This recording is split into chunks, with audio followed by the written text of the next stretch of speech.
Hechos capítulo 1 y capítulo 2 son los textos que hemos leído en esta mañana y desde el que partimos en esta predicación en este momento. Y como aparece en pantalla, hemos llamado la oración y el avivamiento. Hermanos, el avivamiento es esta manera soberana que tiene Dios de actuar en el mundo sobre los seres humanos, trayendo renovación y trayendo salvación. Dios es el único que puede renovar a su pueblo, a los que ya son cristianos, a los que ya son creyentes, a los que ya han tenido una fe depositada en el Señor. Es el Señor el único que puede renovar sus fuerzas, renovar su visión y renovar las ganas de continuar adelante. Y es Dios el único quien puede a los pecadores convencerlos para que vengan a los pies de Jesús y lo reconozcan como Señor y Salvador. Y esto precisamente es lo que encontramos en Hechos 1 y Hechos 2. Cómo Dios trajo una renovación de sus discípulos, sobre la vida de sus discípulos, y cómo también Dios trajo a la salvación a más de 3.000 personas en aquel día de Pentecostés. En Pentecostés se da estos elementos, pero también hemos observado y hemos leído que el pueblo de Dios, que los discípulas, 120 personas, estaban con una actitud de oración. Oraban unánimes en oración y ruego, ¿verdad? Con María y con los apóstoles, esta actitud. Eso es lo que encontramos en este pasaje. Por lo tanto, estamos diciendo que la oración, en esta historia concreta, el pueblo que está orando, la oración precede al momento de este avivamiento, a este despertar, a este derramamiento del Espíritu Santo sobre la vida de todos los presentes en el aposento alto. Y lo vemos. Es muy interesante porque también hemos leído que los 120 no estaban discutiendo sobre la oración, no estaban llevando a cabo estrategias sobre la oración, no estaban organizando cómo orar, estaban orando. Simple y llanamente estaban orando, buscando de Dios su presencia, buscando y esperando. Recordad que lo hemos leído, la promesa. Esperando la promesa que Jesús le dijo a sus discípulos. La promesa que vendría del Padre. Así que el secreto de este grupo de hombres y mujeres,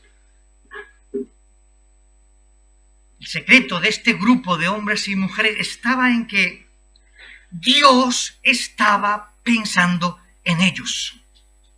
Aposento alto, una gran casa para albergar a 120 personas. Dios tenía colocado sus ojos sobre aquellos hombres y mujeres con sus debilidades, con sus defectos, con sus manías, pero hombres y mujeres de fe, que habían creído que Cristo había resucitado y que estaban esperando la promesa que vendría del Padre.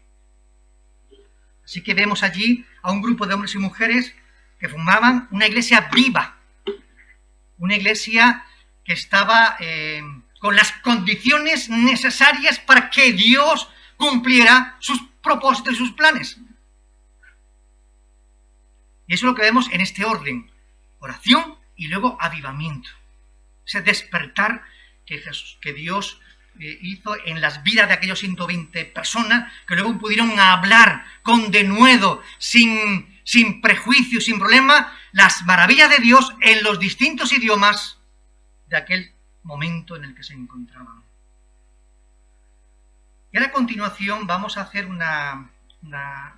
vamos a compartir varias ideas breves, ¿verdad?, que tienen relación con este grupo y con lo que ocurre en esta historia que hemos leído en Hechos 1 y Hechos 2. La primera es que la oración, que la afirmación que hemos dicho, precede a un avivamiento. La oración precede a un avivamiento. En el Nuevo Testamento eso es lo que encontramos, quizá en otros textos. Incluso, si recordáis, historia de avivamiento que hemos tenido a lo largo de este tiempo atrás, ¿verdad?, en diferentes lugares, en Gales, en otros lugares, en Estados Unidos también, encontramos que en la oración, que el grupo de creyentes están buscando a Dios, esperando que Dios haga algo nuevo. De hecho, la gente que conocían o podían conocer a este grupito que estaban reunidos en aquel aposento alto no daba mucha importancia. La sociedad no daba mucha importancia a este grupito de 120 personas, pero Dios sí. Dios tenía planes para este grupo. Dios tenía planes suyos de avivar y de salvar al mundo que se encontraba sin Cristo. Así que estas personas, como bien sabéis, y lo vemos también por Hechos de los Apóstoles, algunos de ellos casi eran también muy despreciados por la sociedad. María Magdalena, a la que Cristo le sacó 7 demonios, ¿verdad? Era ahora una seguidora, era una discípula de Cristo. No tenía miedo ni temor. Recaudadores, ¿verdad?, de impuestos estaban en este grupo. Pescadores, gente sencillas. Pero también lo encontramos con Juan o Jacobo, que Cristo dijo que eran hijos del trueno, valiente carácter tenían. Sus defectos y sus virtudes, pero eran hombres que estaban en una actitud de oración, esperando la promesa del Señor. Ellos quizá no lo sabían, pero Dios sí por sus planes. Y Dios sabía que este grupito iba a ser la fuerza, o mejor dicho, Dios a través de este grupo, no son muchos, Dios a través de este grupo iba a transformar sus vidas, las vidas de los 3.000 que aceptaron a Jesucristo y la vida de muchos más. Aquel impacto, aquel avivamiento, aquel derramamiento del Espíritu Santo en Pentecostés fue el comienzo de la obra de Dios, dando su Espíritu a todos los que creen. Esto es interesante. Derramando su Espíritu a todos los que creen en Jesús como Señor y Salvador, y también aquellos que eran pecadores venían y recibían también el perdón, ¿verdad?, y la salvación del Espíritu de Jesús, del Espíritu Santo, del Espíritu de Dios. Así que esta fuerza, este grupo representaba en manos de Dios, ¿verdad?, lo que movería y iba a sacudir el Imperio Romano, la transformación, pero era Dios quien a través de este grupo iba a transformar la sociedad. Siempre me llama mucho la atención la historia de Filemón, que conocéis, un hombre rico que tenía un tal, ¿cómo se llamaba? Gracias. Onésimo, ¿verdad?, que robó, que se marchó, que fue a Roma, que Pablo lo conoció, se convirtió y luego volvió. Y le dijo, recíbelo no como un esclavo, sino como un hermano en la fe. Y vemos que ¿verdad?, que esa condición social donde estaban los señores y los esclavos, en el cristianismo eso se rompía.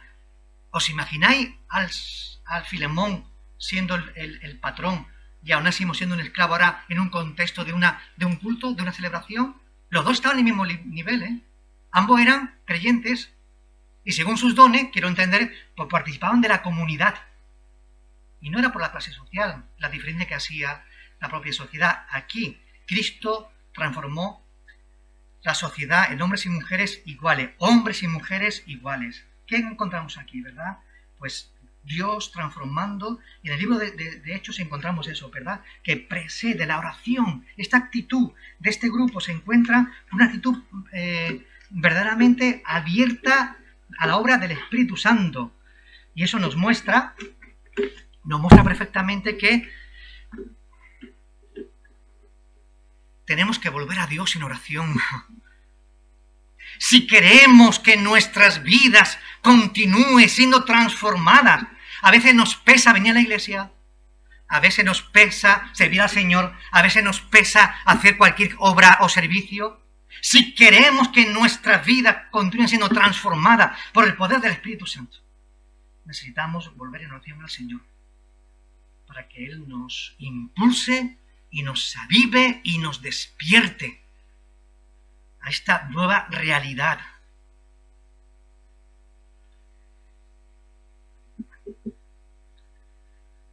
¿Cuánto necesitamos orar con esta actitud de oración que tenía los apóstoles y los 120 altos en aquel lugar? Os pregunto, si la oración precede al avivamiento, oramos toda la noche, como lo hizo Jacob, hasta que vino la bendición, ¿recordáis en Génesis 25? Oramos como oraron Pablo y Silas en la cárcel de Filipos, hasta que vino la liberación y comenzó un avivamiento. Filipos, recordáis, ¿no? La primera ciudad europea donde comienza el cristianismo. Oramos como Elías en el Monte Carmelo, hasta que toda una nación volvió en un día a Dios.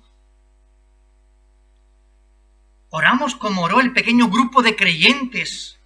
¿Recordáis aquella mujer llamada Rode cuando Pedro pegó en la puerta y no creyó y fue al grupo? Oramos como aquel grupo pequeño que oraba por Pedro hasta que la puerta de la prisión se abrió y Pedro fue liberado. Oramos de esa manera, con ese entusiasmo.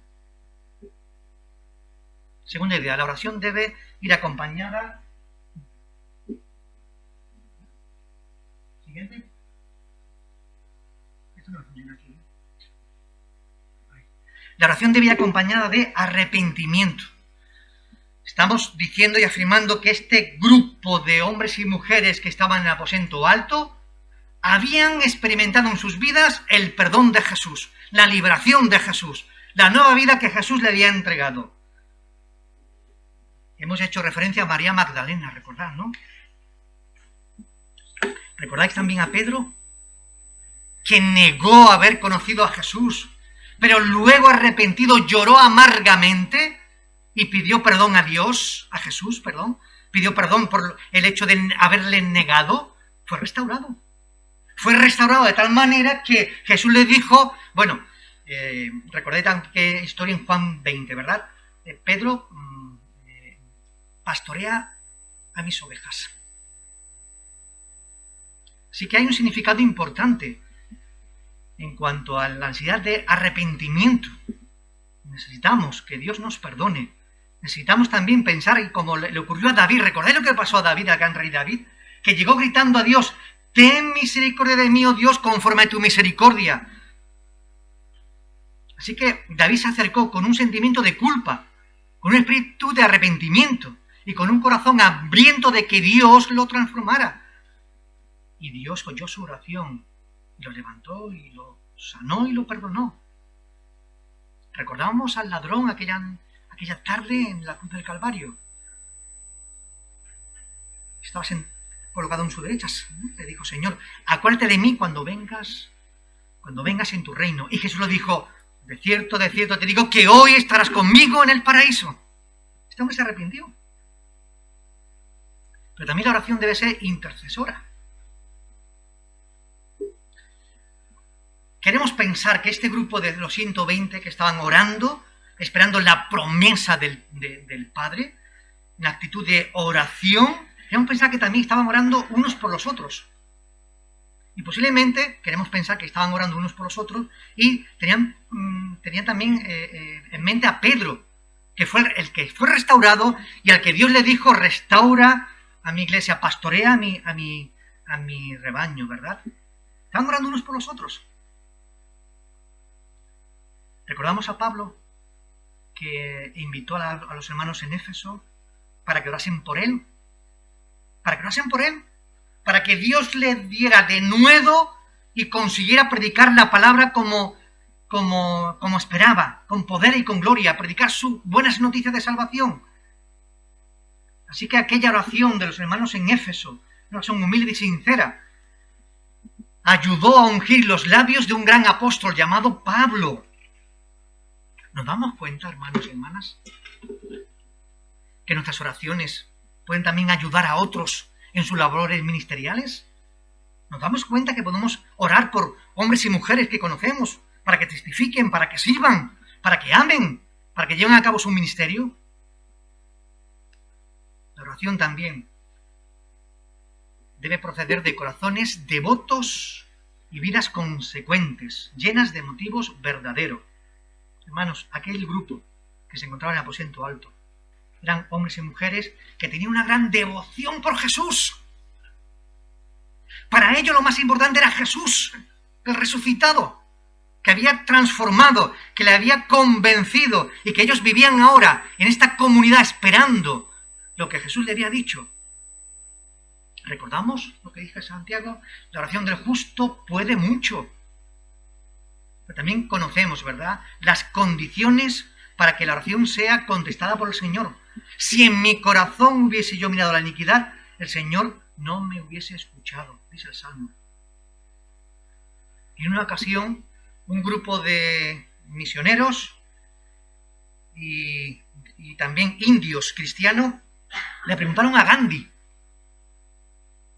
cómo podía llegar a ser real el cristianismo en la vida de la nación de la India.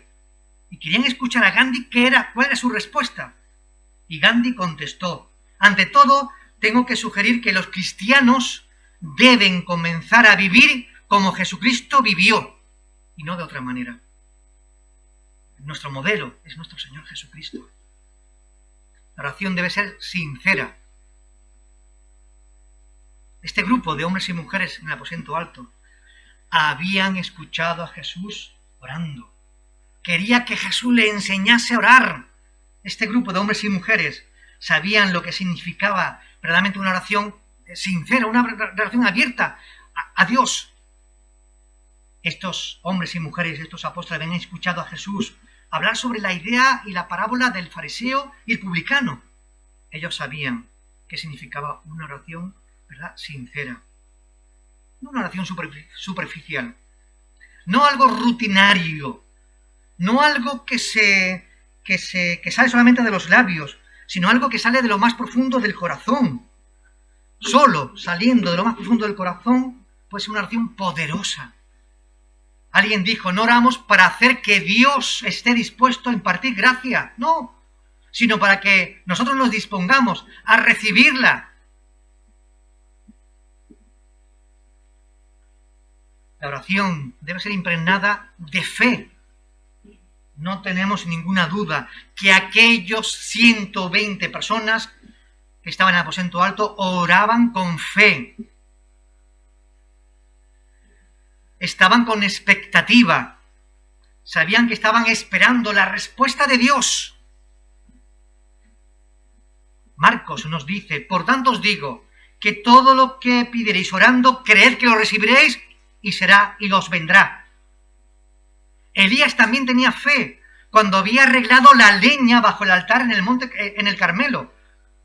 Y el que fue puesto y luego colocó el buey, él oró y miró hacia arriba para ver descender del fuego del cielo.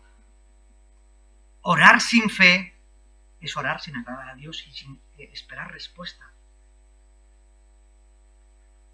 George Miller cuenta que en una ocasión venía o iba a un lugar concreto y el tiempo se le apuraba, iba en barco, había una densa niebla y le dijeron que en 5 días estaría en el lugar de destino.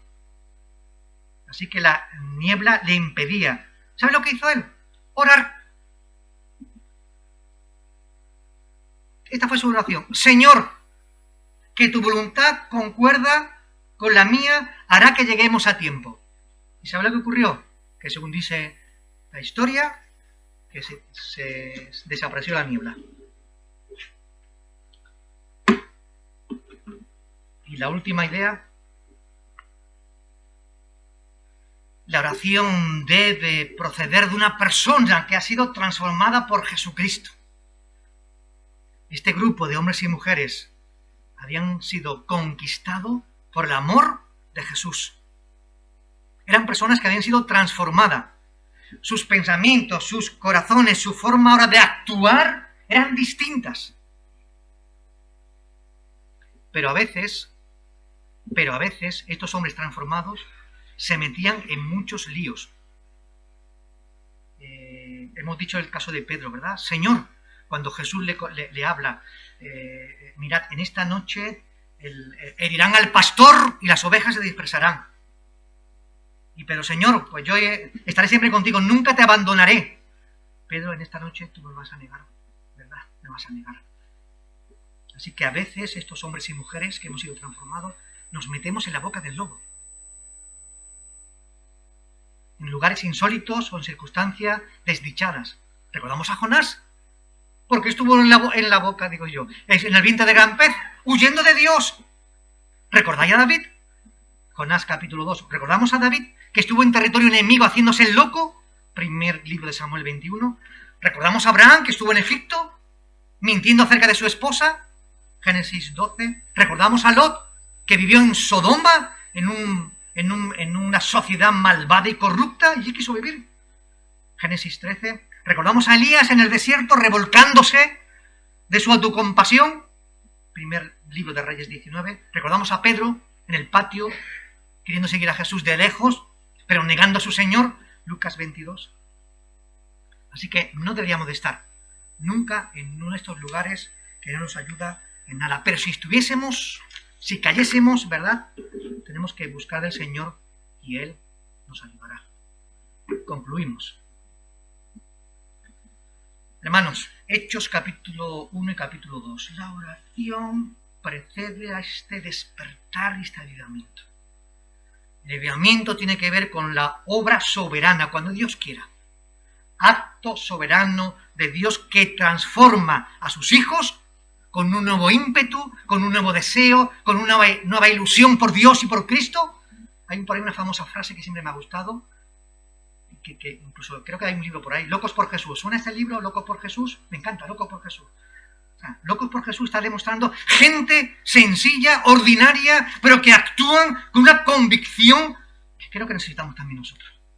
Un convencimiento de la realidad de Dios y de tu papel en medio donde nos encontramos. Un kika. Estamos terminando, pastor, un kika. Cuando hemos visto en el taller de Transforma tu Trabajo, nos damos cuenta. Yo sigo aprendiendo, yo siempre me he descrito como un discípulo en crecimiento. Estos talleres nos hacen ver la realidad de que el trabajo donde estamos es tan importante, escuchen bien, hermano, es tan importante ser pastor de una iglesia, ser misionero, tan importante como ser, como ser un enfermero profesional y bueno en tu trabajo. También ahí Dios, tú también le puedes dar gloria y honra a Dios. Y también puedes hablar del Señor. Pero a veces nuestro concepto, y más bien en el campo evangélico, lo mejor que hay es que tú seas pastor, que sea evangelista, que sea misionero. Pero es que Dios trabaja en el mundo con gente sencilla, y ya sabéis que el mayor tiempo que una persona pasa no es en la iglesia, es en su trabajo. Y ahí donde Dios quiere obrar. Con nosotros, en el contexto del trabajo, para que otros puedan conocer a Jesús. Hermano, en una fábrica designaron un comité para que hiciera un recorrido y determinase la eficiencia de dicha fábrica. A estas personas se les mostraron los diferentes departamentos donde había muchas máquinas considerablemente ruidosas. Luego nos condujeron a un cuarto mucho más pequeño y silencioso. Era el único que tenía paneles de control. Uno de ellos dijo: este lugar no es muy importante, ¿verdad? Aquí no pasa nada. El guía sonrió y le contestó: ay, amigo mío, me temo que te vas a sorprender. Este es el cuarto más importante de todos. Desde aquí se distribuye la energía a toda la fábrica. Solo el Espíritu de Dios, solo los planes de Dios, solo dejando nuestros corazones y vida abierta a la obra preciosa de Jesucristo, Dios nos irá transformando para que seamos más fervorosos, porque a veces parece que hemos perdido. Primer amor, hemos perdido. El entusiasmo por Cristo, venir a la iglesia, esto es un rollo, hemos perdido mucho. Necesitamos que el Señor nos siga transformando, pero también Dios quiere, ¿verdad?, atraer a hombres y mujeres hacia el conocimiento de la verdad. Y termino diciendo, que creo que está en ¿verdad? Dios quiere un avivamiento para renovarnos a su pueblo, pero también para que otros vengan al conocimiento de Jesucristo. Que Dios en esta mañana nos bendiga a todos. Amén.